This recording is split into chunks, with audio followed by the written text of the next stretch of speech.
প্রশংসা করব কার? খাওয়ার সময়, ঘুমানোর সময়, মাহফিল বন্ধ করার সময়। লক্ষ্মীপুরে মাহফিল বন্ধ টন্ধ হয় নাকি? হ্যাঁ, আপনাদের লাকসামে একটা বন্ধ হয়ে গেছে আজকে। আমাকে আলোচনা করতে দেয় নাই ওখানে। তা আমি পুলিশের আইজিপি আর ডিআইজি দিয়ে ফোন দিলাম আপনাদের লাকসামের এই যে থানার ওসিকে। তো ওসি বলে, স্যার আমাদের হাতেও নাই, এটা একেবারে উপর থেকে নিষেধ। তো এরকম ঘটনা কি লক্ষ্মীপুরে ঘটে? এরা দেশে অন্যায় জুলুম অত্যাচার বন্ধ করতে পারে না, এরা তাফসির মাহফিল বন্ধ করে দেয়। চাঁদাবাজি বন্ধ করতে পারে না, টেন্ডারবাজি বন্ধ করতে পারে না, জুয়ার আড্ডা বন্ধ করতে পারে না, কোরআনের মাহফিল বন্ধ করতে চায়। এগুলো কপাল পোড়া। এগুলো কি? আলহামদুলিল্লাহ, আপনাদের লক্ষ্মীপুরে এরকম কপাল পোড়া টোরা নাই। আল্লাহ লক্ষ্মীপুরবাসীকে তুমি কবুল করো। মাদ্রাসাতুল বানাতের আয়োজক কমিটি অনেক চেষ্টা করেছে আপনাদের জন্য সুন্দর ব্যবস্থা করবার। গত বছরের চেয়ে প্যান্ডেল নাকি ডবল করেছে শুনলাম। ডাবল করছে, তারপরও লোক হয় নাই, জায়গা হয় নাই। এই বছরের রমাদানে আমার প্রোগ্রাম ছিল কাতারে। তো কাতারের শাইখ বিন জায়েদ সেন্টার, ওখানকার অনেক বড় একটা কনফারেন্স হল, ওখানে বাংলাদেশ কমিউনিটির ভাইয়ের একটা প্রোগ্রাম অ্যারেঞ্জ করলো। তো বিকেলে আজকের মতো অবস্থা হয়েছে, ঢোকার সুযোগ ছিল না, টেনে হিচড়ে আমাকে ঢুকাইছে। ভিতরে ঢুইকা দেখি সর্বনাশ, মানুষের মাথা মানুষ খায়। লক্ষ্মীপুরে বলে এগুলা? হ্যাঁ, মানুষের মাথা মানুষ খায়। তো এত মানুষ, ধারণ ক্ষমতার চেয়ে 5 গুণ বেশি মানুষ, আর 10,000 লোক তাদের গাড়ি নিয়ে এসে দে রিটার্ন ব্যাক, আবার ফিরে চলে গেছে। তো এগুলো ভালো sign, it's a good sign for the victory of Quran. কোরআনের বিজয়ের জন্য এটা একটা ভালো নিদর্শন, ঠিক কিনা? এই কোরআনের আওয়াজকে, এই বিজয়কে কোনো অপশক্তি ঠেকিয়ে রাখতে পারবে না, চিল্লায় বলেন ঠিক কিনা? এই মানুষের গণজোয়ার এটা প্রমাণ করে। আজকে বিরিয়ানি টিরানি আছে নাকি? বিরিয়ানি ছাড়া এত মানুষ? বিরিয়ানি নাই, জিলাপি নাই, খেজুরি নাই, সিন্নি নাই, শুধু কোরআনের প্রেমে, একটা কিতাবের প্রেমে। চিল্লায় বলেন তো কিতাবটার নাম কি? কোরআন। তো বাংলাদেশে যারা এই কোরআনের বিরোধিতা করে তাদের খেয়াল করা উচিত। They should understand the pulse of the citizen. জনগণের পালস বোঝা উচিত, যে জনগণ কি চায়, জনগণ কোনটাকে পছন্দ করে, জনগণ কোন দিকে ঝুঁকছে, এটা খেয়াল রাখার দরকার আছে না নাই? আজকের এই লক্ষ্মীপুরের বিশাল মহাসমাবেশ প্রমাণ করে কোরআনের এই ভিক্টরিকে, এই বিজয়কে কেউ থামাতে পারবে। আমরা কোরআনের সাথে থাকতে চাই, আমরা কোরআনকে বন্ধু বানাতে চাই। আমরা দুনিয়াতে যদি কোরআনকে বন্ধু বানাই, আমাদের কবরেও কোরআনকে বন্ধু বানায় দিবে কে? আল্লাহ তুমি আজকের মাহফিলকে কবুল করো। যে ভাইয়েরা, যুবক ভাইয়েরা কষ্ট করে দাঁড়িয়ে দাঁড়িয়ে ধাক্কাধাক্কি করে এই গরমের মধ্যে কথা শুনছে, আল্লাহ তাদেরকে তুমি সাইয়েদানা হামজার সাথে হাসর নসিব করে দাও। যে সমস্ত বোনেরা বিভিন্ন জায়গায় গাদাগাদি করে একসাথে বসে আজকের তাফসির মাহফিল শুনছে, তাদেরকেও তুমি ইসলামের জন্য কবুল করো। ঐতিহ্যবাহী মাদ্রাসাতুল বানাত আল ইসলামিয়া ফাজিল ডিগ্রি বিরাহিমপুর বানাত এতিমখানার উদ্যোগে আজকের এই বিশাল তাফসিরুল কোরআনের মাহফিল। আজকের এই প্রোগ্রামে কথা বলেছেন হাফেজ মাওলানা মোহাম্মদ হাবিবুর রহমান যুক্তিবাদী সাহেব, কথা বলেছেন হযরত মাওলানা নজরুল ইসলাম আসরাফি সাহেব। আসরের সালাতের পর থেকে আরো অনেক ওলামায়ে হযরত এখানে কথা বলেছেন। যারাই কোরআন থেকে কথা বলেছেন, নিঃসন্দেহে সত্য কথা বলেছেন, হক কথা বলেছেন। এই কথাগুলো যেন আমরা আমাদের জীবনে পালন করতে পারি, আল্লাহ তুমি তৌফিক দান করো। যেহেতু গ্যাদারিং খুব বেশি, আলোচনা হবে অল্প।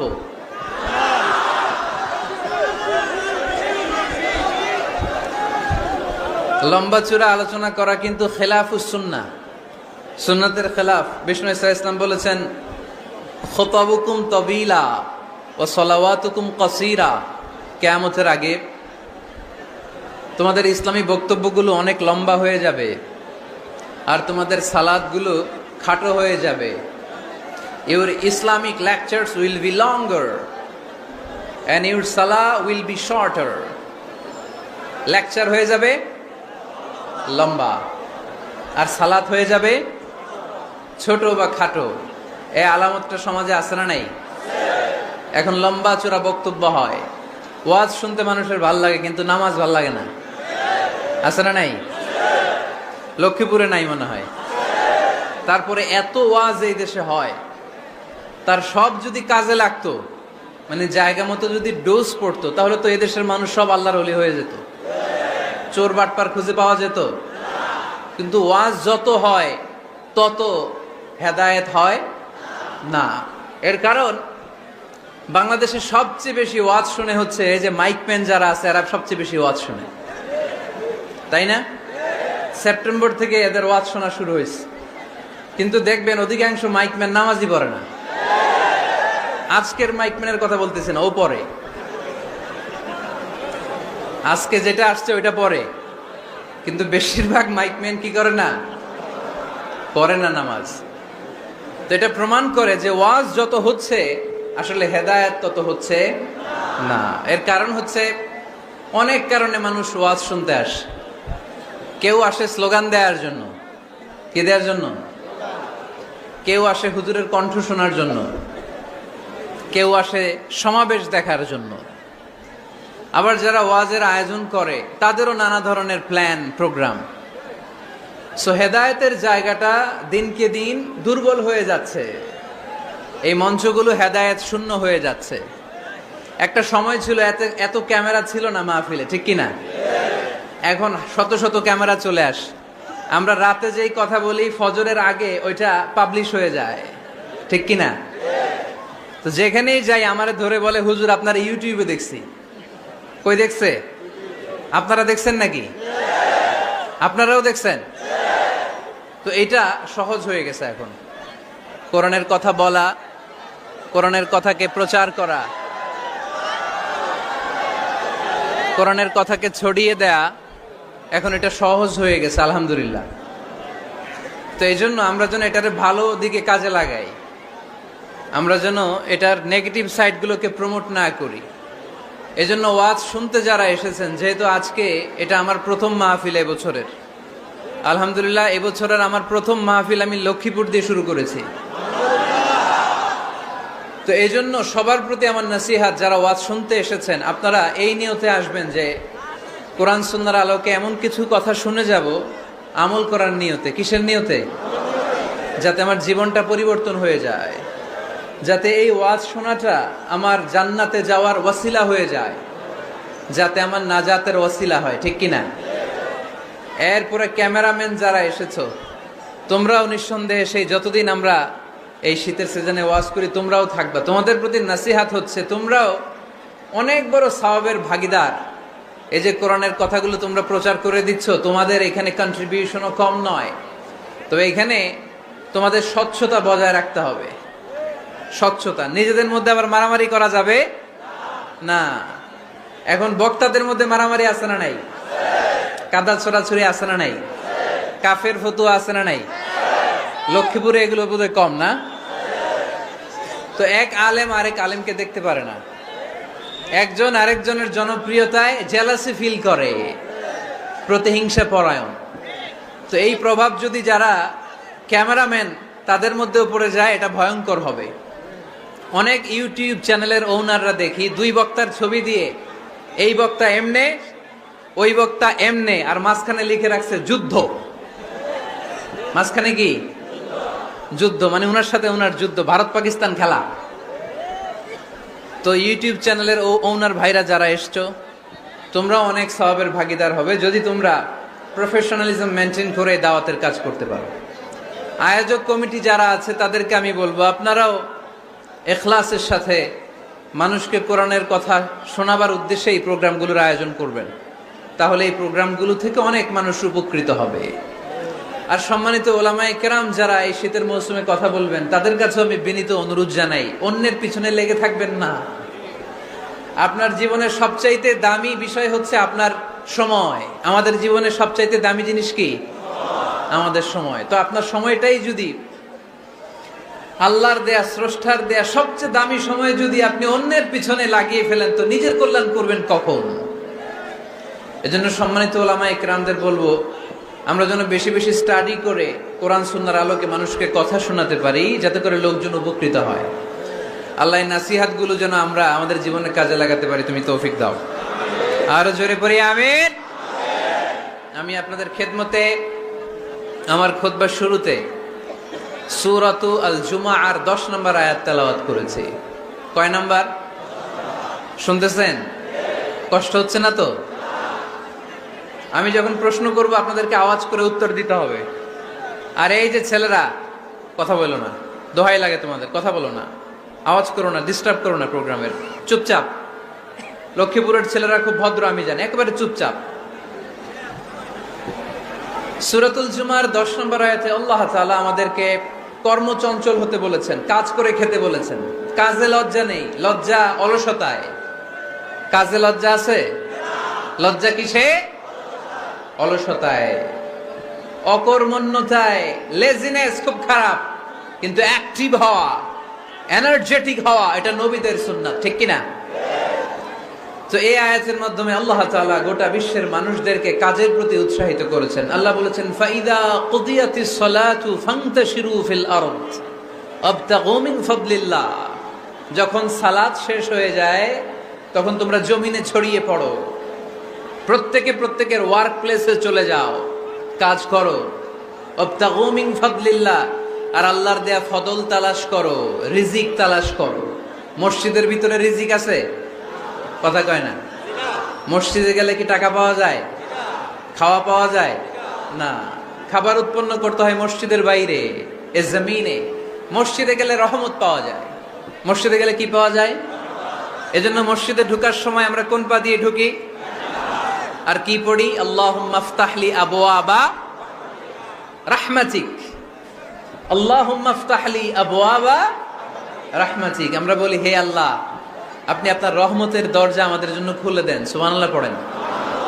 এই দোয়া থেকে বোঝা গেল মসজিদে ঢুকলে কি পাওয়া যায়? সবাই বলতে হবে, কি পাওয়া যায়? মসজিদে ঢুকলে রহমত পাওয়া যায়, আর মসজিদ থেকে বের হলে রিজিক পাওয়া যায়, ফদল পাওয়া যায়। ফদল, ফদলের আরেক অর্থ হচ্ছে রিজিক। এজন্য মসজিদ থেকে যখন বেরোই কোন পা দিয়ে বেরোই আর কি পড়ি? আল্লাহুম্মা ইন্নী আসআলুকা মিন ফাদলিক। হে আল্লাহ, আপনার কাছে আমি আপনার ফদল চাই, রিজিক চাই। এই ফদলের কথাই আল্লাহ কোরআনে বললেন, فَإِذَا قُضِيَتِ الصَّلَاةُ فَانْتَشِرُوا فِي الْأَرْضِ وَابْتَغُوا مِنْ فَضْلِ اللَّهِ وَاذْكُرُوا اللَّهَ كَثِيرًا لَعَلَّكُمْ تُفْلِحُونَ। সুবহানাল্লাহ পড়েন।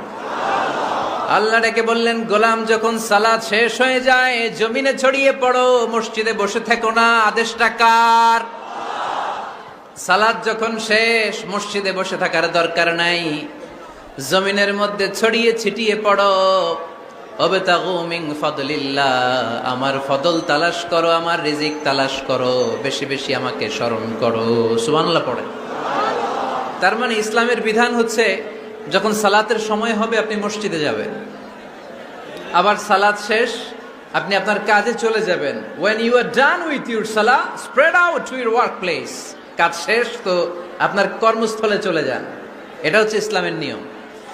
নামাজের আজান যখন হবে সবাই মসজিদে ঢুকবে,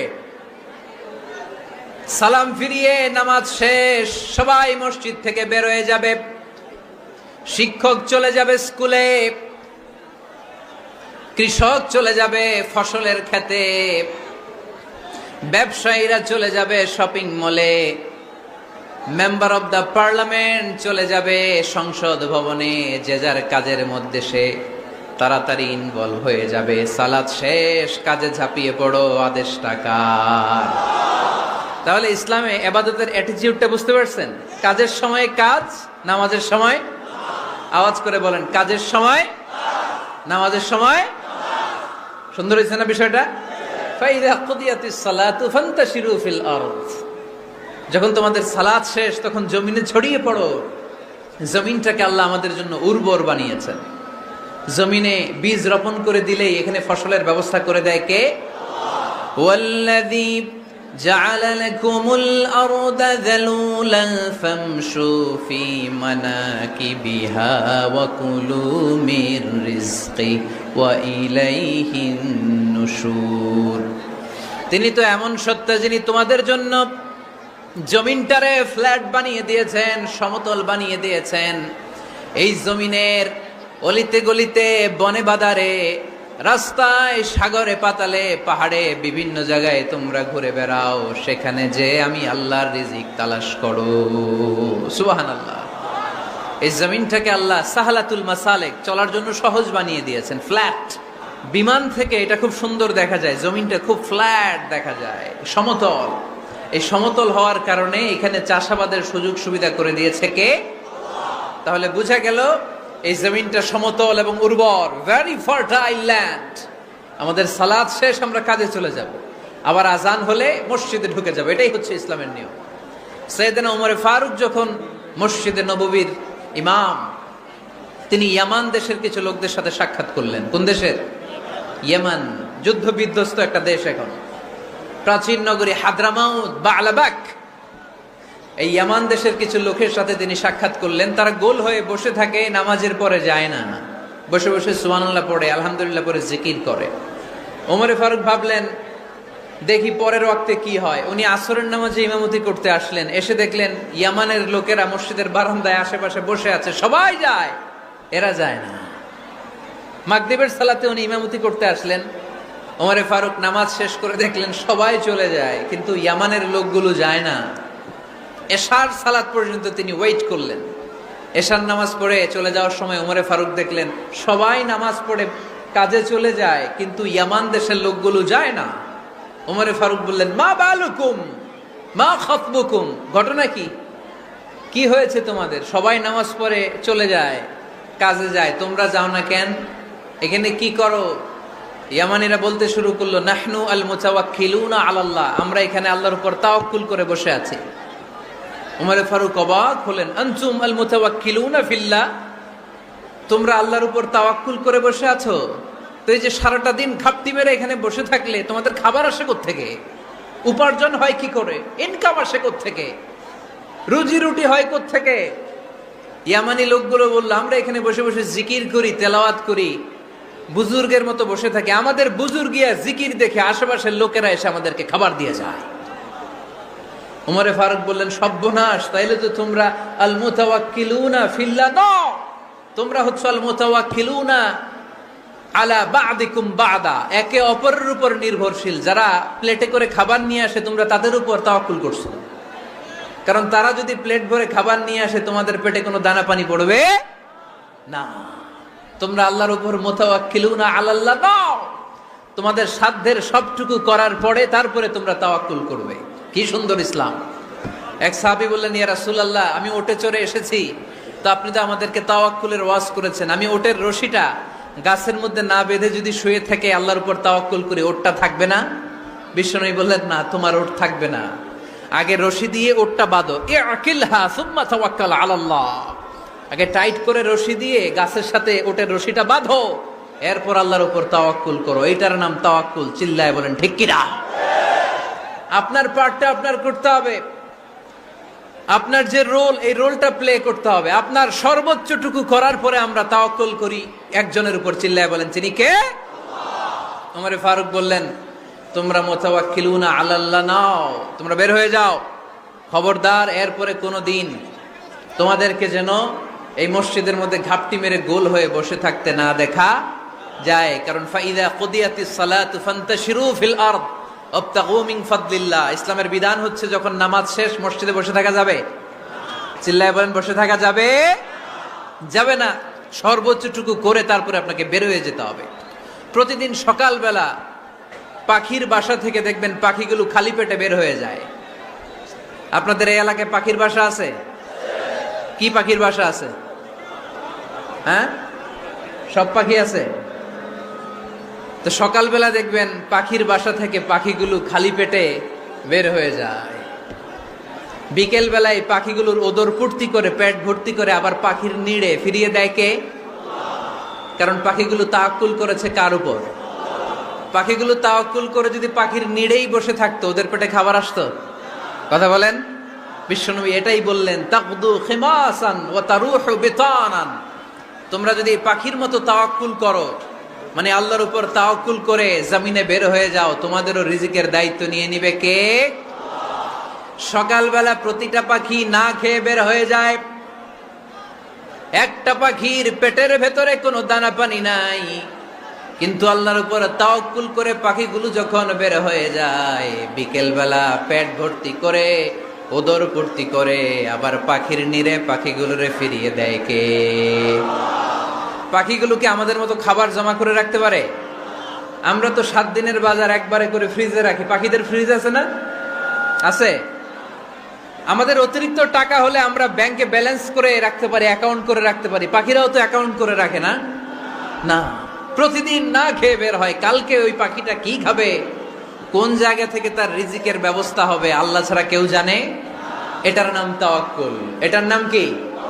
আমাদের সাধ্যের, আমাদের ক্যাপাসিটি, আমাদের ক্যাপাবিলিটির সবটুকু করে আমরা তাওয়াক্কুল করি একজনের উপর। চিল্লায় বলেন, তিনি কে?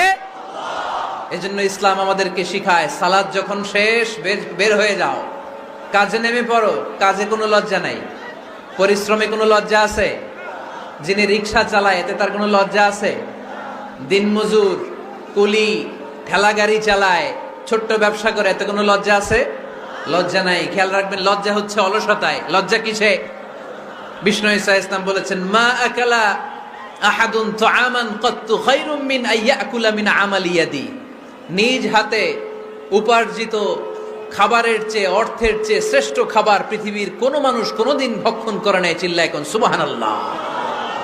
শ্রেষ্ঠতম খাবার নিজ হাতে উপার্জিত খাবার। ঘাম জড়িয়ে যে অর্থ উপার্জন করা হয়, যে ইনকাম করা হয়, এটা হালাল। আর হালাল খেয়ে দোয়া করলে কবুল করে কে? এজন্য খেটে খাওয়া মানুষ, শ্রমজীবী মানুষ আর মেহনতি মানুষদেরকে বিশ্বনবী খুব ভালোবাসতেন। তারা বিশ্বনবীর বন্ধু, আর বিশ্বনবী ছিল তাদের বন্ধু। সুবহানাল্লাহ পড়েন। এত ভালোবাসতেন বিশ্বনবী খেটে খাওয়ার মেহনতি মানুষদেরকে।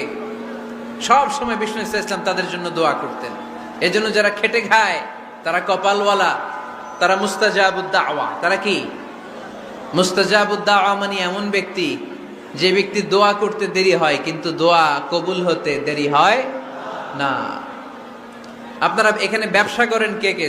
দেখি তো, হাত তুলেন তো। ব্যবসা, মাশাআল্লাহ, অনেক ব্যবসায়ী আছে তো দেখি। আচ্ছা, হাত নামান। চাকরি করেন কে কে? চাকরি, চাকরিও তো অনেক করে দেখি, হাত নামান। প্রবাসী, ছুটিতে দেশে আসছেন। হুজুর আমি আছি, কই? আপনি দেখতে আসছেন? মাশাআল্লাহ। কোন দেশে থাকেন? সৌদি আরব। আলহামদুলিল্লাহ। সৌদিতে ভাল লাগে নাকি সৌদি স্বপ্নের দেশ, খাটতে খাটতে জীবন শেষ? ইনশাআল্লাহ। আচ্ছা, ইউনিভার্সিটির স্টুডেন্ট আছো কারা কারা দেখি? মাশাআল্লাহ, হাত নামাও। ক্লাস 5 থেকে ইন্টারমিডিয়েট পর্যন্ত পড়াশোনা করতেছো, অথবা দাখিল আলিম পর্যন্ত, কারা কারা দেখি? মাশাআল্লাহ, হাত নামাও, হাত নামাও। একবারও যারা হাত তুলেন না এবার তারা হাত তুলেন। আন্নেরা কি করেন? হ্যাঁ, বেকার।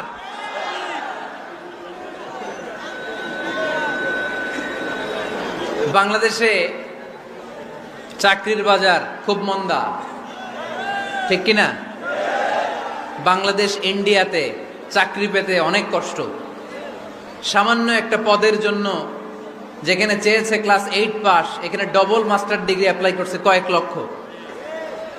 এজন্য আমাদেরকে উদ্যোক্তা হতে হবে। You have to be the entrepreneur. আমাদের উদ্যোক্তা দরকার, বেশি বেশি নতুন নতুন উদ্যোক্তা। নিজেই এমন আইডিয়া নিয়ে আসবে যেই আইডিয়া বিক্রি করে, দুর্দান্ত আইডিয়া দিয়ে তুমি পুরো দেশ কাঁপিয়ে দিতে পারো। পারা যাবে না লক্ষ্মীপুরের ছেলেরা? আইডিয়ার অনেক দাম। You have to generate new ideas. নতুন নতুন আইডিয়া এনে মানুষ গোটা বিশ্বকে তাক লাগিয়ে দিচ্ছে। এই যে গত কয়েক বছর আগে কারের একটা রাইড চালু হয়েছে, নাম হয়েছে উবার। কি নাম? ঢাকায় যারা চলাফেরা করেন তারা হয়তো চড়েছেন, উবারের নাম শুনছেন না? এই উবার কোম্পানি কি করে জানেন? নিজেদের ব্যবসা নাই, পুঁজি নাই, পাত্তি নাই, অফিস নাই, কিচ্ছু নাই, কোটি কোটি টাকা হাতায় নিচ্ছে। Just idea, just they are generating new ideas. নতুন নতুন আইডিয়া দিয়ে গোটা বিশ্ব কাঁপিয়ে নিয়েছে একটা মোবাইল অ্যাপসের মাধ্যমে। কিসের মাধ্যমে? Mobile apps. একটা কোম্পানি খুলেছে, গোটা বিশ্বের সব প্রাইভেট কারওয়ালারা ওইখানে রেজিস্ট্রেশন করে আপনি মোবাইলে কোথায় যাবেন, কোত্থেকে যাবেন লিখবেন, গাড়ি আপনার বাড়ির সামনে এসে হাজির। তার একটা পার্সেন্টেজ ওই উবার কোম্পানি পায়। ইউনাইটেড স্টেটস অফ আমেরিকার একটা স্টেট আছে সান ফ্রান্সিসকো, ওইখান থেকে শুরু করছে। 775টা সিটিতে ওদের অপারেশন আছে। বাংলাদেশে ঢাকাতেও আছে, আমি মালয়েশিয়াতে থাকি, ওখানেও আছে, ওখানেও আমরা চড়ি। প্রায় 63টা দেশে ওদের কাজ বাজ আছে। গত বছরে 2018 সালে ওদের প্রফিট ছিল, রেভিনিউ ছিল 11.27 billion US dollar, 11.27 US billion dollar. Just they are selling their ideas. নতুন নতুন আইডিয়া দিয়ে গোটা বিশ্ব কাঁপাচ্ছে। এই উবার যখন চালু হলো, আমি তখন মালয়েশিয়ায়, শুনলাম বাংলাদেশে নতুন আর একটা বাইর হইছে, পাঠাও। কি নাম? এটা বোধহয় সারা বাংলাদেশ ব্যাপী হয় নাই, 3টা জায়গায়, সিলেটে, চট্টগ্রামে আর ঢাকায়। এরা আরো চালাক। বাংলাদেশের ছেলেপেলেদের মাথায় চিকন চিকন অনেক বুদ্ধি। এরা ভাবলো এই উবার দিয়ে আর আমরা কত আগাবো, আমাদের গাড়ি আরো ছোট করতে হবে। এরা মোটরসাইকেল রাইড দেওয়া শুরু করছে। জ্যামের শহর ঢাকা, চিপা চাপা দিয়া এরা আপনারা নিয়ে জায়গা মতো পৌঁছায় দিবে। তো এই যে উবারের পরে আমাদের ছেলেরা বানাইলো পাঠাও। এরপরে কত কিছু বানাচ্ছে ছেলেপেলেরা, আমি তো এগুলো দেখে অবাক। রকমারি.com নাম শুনছো? বিক্রয়.com নাম শুনছো? ঘরে বসে বসে কোটি কোটি টাকা হাতিয়ে নিচ্ছে তারা। Just they are selling their ideas. যেহেতু আমাদের চাকরি কম, ওই চাকরির বাজারে আমরা লাইন দিতে চাই না। আমাদের মেধাকে খাটিয়ে খাটিয়ে আমরা নতুন তরুণ উদ্যোক্তা বানাতে চাই। চিল্লায় বলো ঠিক কিনা? উদ্যোক্তা যত বাড়বে ততই দেশের কল্যাণ হবে। মানুষ তাদের আইডিয়াকে কাজে লাগিয়ে গোটা বিশ্বকে তাক লাগিয়ে দিচ্ছে। আমরা আমাদের সমতল ভূমিতে চাষ করতে চাই না। মালয়েশিয়াতে একটা এলাকা আছে ক্যামেরুন হাইল্যান্ড, ওরা পাহাড়ের মধ্যে চাষাবাদ করে গোটা মালয়েশিয়ার খাদ্যদ্রব্যের অভাবকে মুক্ত করে দিয়েছে। পাহাড়ের মধ্যে ওখানে ফুলের বাগান, ক্যামেরুন হাইল্যান্ড প্রায় 6000 ফিট উঁচু, প্রচন্ড ঠান্ডা। এই ঠান্ডা পাহাড়ি হিল ট্রাক্স এরিয়াতে মালয়েশিয়ার এই ক্যামেরুন হাইল্যান্ডে ওখানে আছে ফুলের বাগান, আছে ফলের বাগান, আছে চায়ের বাগান, ওখানে মধুর চাষ হয়, ওখানে শাকসবজি চাষ হয়, ওখানে অনেক কিছু চাষাবাদ হয়। ওই ফলমূল শাকসবজি দিয়ে গোটা মালয়েশিয়ার 14টা স্টেটে যত শাক সবজি ফলমূল লাগবে ওরা আঞ্জাম দেয়। আর আমরা আমাদের সমতল ভূমিতে চাষ করতে চাই না। আমরা চাষাবাদকে খুব লজ্জা মনে করি। এটা ভুল আইডিয়া। আমাদের যে এলাকা যেই জিনিসের জন্য বিখ্যাত ওইটাকে আমাদের ব্র্যান্ডিং করতে হবে। লক্ষ্মীপুর কিসের জন্য বিখ্যাত? নারিকেল সুপারি। নারিকেল সুপারি যে পৃথিবীর কত মানুষ, ইন্দোনেশিয়ান লোকেরা মুড়ির মতো খায় নারিকেল আর সুপারি। তো এইটারে আমাদের ব্র্যান্ডিং করতে হবে। যেই দেশে যেটা আছে, যে এলাকা যেই পণ্যের জন্য বিখ্যাত ওইটা আমাদের ব্র্যান্ডিং করতে হবে। আমাদের আদমজির জুট মিল বন্ধ না? ভাওয়ানি জুট মিল বন্ধ। আমাদের পাট শিল্পকে ধ্বংস করে দিয়ে ইন্ডিয়া এখন ওই কটনের পাঞ্জাবি বানায়, জুট কটনের পাঞ্জাবি। আছে না নাই? পুরা বাংলাদেশের মার্কেট এই জুট কটনের পাঞ্জাবি দিয়ে সয়লাভ। আমাদের বাংলাদেশের পাট দিয়ে যদি আমরা মিহি পাঞ্জাবি বানাতে পারতাম, গোটা বিশ্ববাজারকে আমরা দখল করে নিতে পারতাম। ঠিক কিনা? এজন্য আমাদেরকে নতুন নতুন আইডিয়া জেনারেট করতে হবে। চাকরির পিছনে বসে থাকলে চলবে না। আর আজান যদি হয়ে যায় ছুটে যাব মসজিদে, আর নামাজ শেষ হলে আমরা আমাদের কাজের দিকে চলে যাব। চিল্লায় বলেন ঠিক কিনা? যেটাই করব আমরা ভালোভাবে করব। আল্লাহ বলেছেন লিয়াবলুয়াকুম আইয়ুকুম আহসানু আমালা। লক্ষ্মীপুরের ভাইয়েরা আওয়াজ করে উত্তর দেন, আওয়াজ করে উত্তর দিতে হবে। জান্নাতে যেতে হলে 100তে কত নাম্বার পেতে হবে? হ্যাঁ, হয় নাই 51। কি নাম তোমার? হ্যাঁ, ফরহাদ। জান্নাতে যেতে হলে 100তে আমার দরকার 51। 100তে কত লাগবে? ফাআম্মা মান সাকুলাত মাওয়াজিনুহু ফাহুয়া ফি আইশাতির রাদিয়া। সেদিন মিজানের পাল্লা যার ভারী হয়ে যাবে সে আনন্দ উৎসবে থাকবে। তো মিজানের পাল্লা ভারী হওয়ার জন্য 100তে আমার কত পাওয়া লাগবে? কত পাওয়া লাগবে? 51 পেলেই হয়ে যাবে। এজন্য আল্লাহ বলছেন লিয়াবলুয়াকুম আইয়ুকুম আহসানু আমালা, যেটাই করবে ভালোভাবে করবে। আল্লাহ এটা পরীক্ষা করতে চান যে আমরা ভালোভাবে কে কতটুকু আমল করেছি। যারা আরবি বোঝেন আলেম ওলামা আপনারা জানেন, এখানে আল্লাহ বলেননি লিয়াবলুয়াকুম আইয়ুকুম আকসারু আমালা। আল্লাহ এটা দেখতে চান যে তোমাদের মধ্যে থেকে কে বেশি আমল করে, এটা বলছে আল্লাহ? বলে নাই। আল্লাহ বলেছে লিয়াবলুয়াকুম আইয়ুকুম আহসানু আমালা, যে ভালো করে করে। এজন্য আমরা যাই করি না কেন কি করে করব? আওয়াজ করে বলতে হবে, কেমন করে করব?